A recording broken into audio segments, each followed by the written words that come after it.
L'Inspire Connect by BPI France à Casablanca reçoit Isabelle Bébéard. Bienvenue, vous êtes directrice des affaires internationales et européennes chez BPI France justement.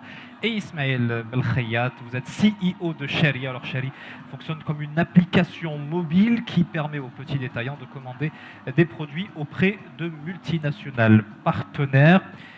Ça fait 2 ans et demi que ça a été lancé, ça a connu un boom absolument extraordinaire et ceci grâce notamment à l'investissement de fonds. Au-delà de l'aspect financier, quel rôle ont-ils joué dans l'aventure Chery? Tout à fait. Nous sommes une start-up marocaine qui, depuis ses débuts, a été accompagnée par des fonds d'investissement.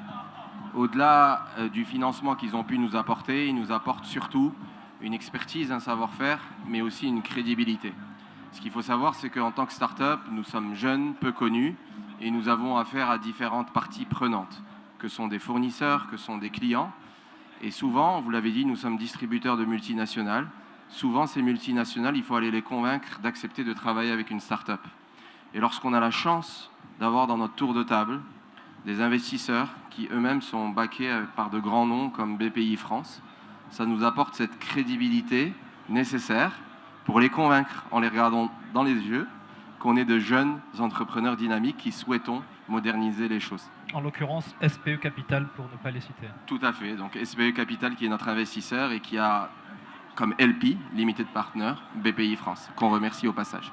Alors Isabelle Bébéard, parlez-nous un peu de ces collaborations stratégiques justement de BPI France avec des fonds partenaires en Afrique. En fait, on a commencé cette activité en fin 2003. On a commencé à investir dans des fonds en Afrique du Nord. Et puis, on s'est quand même assez rapidement aperçu que l'Afrique du Nord, c'était très très bien, mais qu'il fallait étendre notre activité à toute l'Afrique. Et donc, on a un véhicule qui s'appelle Averroes. Maintenant, c'est le 4e, c'est Averroes Africa, qui est co-sponsorisé par BPI et par Proparco, et qu'on investit dans des fonds d'investissement qui eux-mêmes investissent en Afrique, dans des startups, dans des PME, dans des grosses PME qu'on appelle ETI.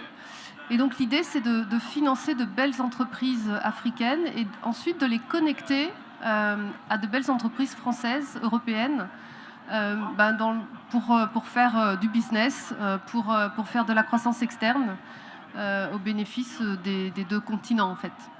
Sur la base de cet accompagnement, Ismaël Belkhayat, quelle est votre stratégie de développement? Parce que ça a été assez fulgurant, je le disais, en 2 ans et demi, 3 acquisitions en 10 mois, avec les rachats notamment de Diago, AXA Crédit et Cardi. Ça répond à quelle stratégie?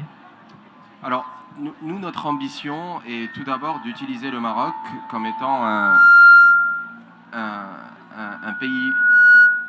Alors, on recommence, on va y arriver. 3, 2, 1. Quelle est votre stratégie en 10 mois? Vous avez procédé à 3 acquisitions, selon quelles orientations financières notamment? Alors, en effet, nous avons fait 3 acquisitions depuis le début de notre aventure. Une première acquisition qui nous a permis de faire de l'expansion géographique. On le sait, souvent en Afrique, on ne maîtrise pas forcément les challenges des pays où on va.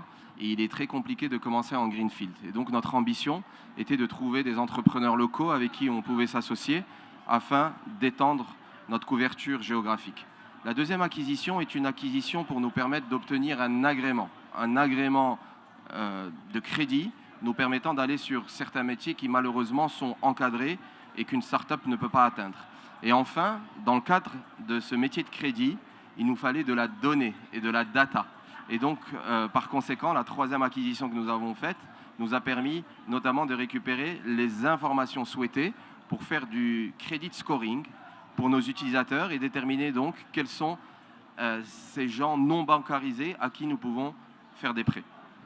Isabelle Bébéard, donnez-nous un peu une vue d'ensemble de l'action, de la stratégie de BPI France pour le bassin méditerranéen et pour l'Afrique en termes de soutien et d'accompagnement des entrepreneurs, au-delà encore une fois de l'aspect purement financier, on l'aura compris à travers l'institution que En vous fait, êtes. dès la création de BPI France, on a pensé à faire un plan stratégique Afrique, en se disant qu'à la fois, il fallait qu'on accompagne les entreprises françaises en Afrique, mais qu'on pouvait aussi avoir un impact sur les entreprises africaines et créer des ponts entre l'Afrique et la France. Et donc, on fait plusieurs choses. On fait du crédit export, donc on prête de l'argent à des entreprises publiques ou privées africaines qui achètent du matériel ou des services français. On fait de l'assurance export, donc on a cette activité de fonds de fonds. Et puis, on a aussi une activité de mise en relation avec notre plateforme Euroquity, de mise en relation, qui est une plateforme digitale et qui met en relation les entreprises africaines et les entreprises françaises pour qu'elles fassent du business ensemble. Et puis enfin, on conseille des gouvernements, on fait de l'assistance technique à des gouvernements qui veulent créer des outils qui ressemblent à BPI France pour financer et pour accompagner les entreprises de leur pays. Ismaël Belkhayat, ça sera ma dernière question pour vous. L'ambition, le futur de Chari, vous le voyez comment? Toujours animé par ce désir de maintenir ce lien de proximité entre les différents acteurs auxquels vous adressez? On a très vite réalisé que les points de vente de proximité, que sont les épiceries, jouaient un rôle social extrêmement important dans nos sociétés.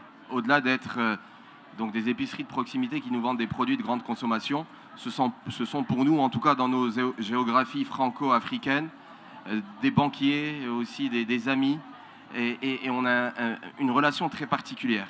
Malheureusement, lorsqu'on va en Europe et dans des pays plus développés, on se rend compte que ce commerce traditionnel a progressivement disparu. Et notre ambition de toute l'équipe Chari est de faire en sorte que ce commerce traditionnel au Maroc survive et réussissent à contrer la concurrence qui vient des chaînes et des supermarchés. Ce qu'on veut, c'est que nos enfants à nous, Adi et moi, Ismaël, puissent continuer à aller chez l'épicerie, au même titre que toi et moi, nous sommes allés chez l'épicerie pour faire nos courses.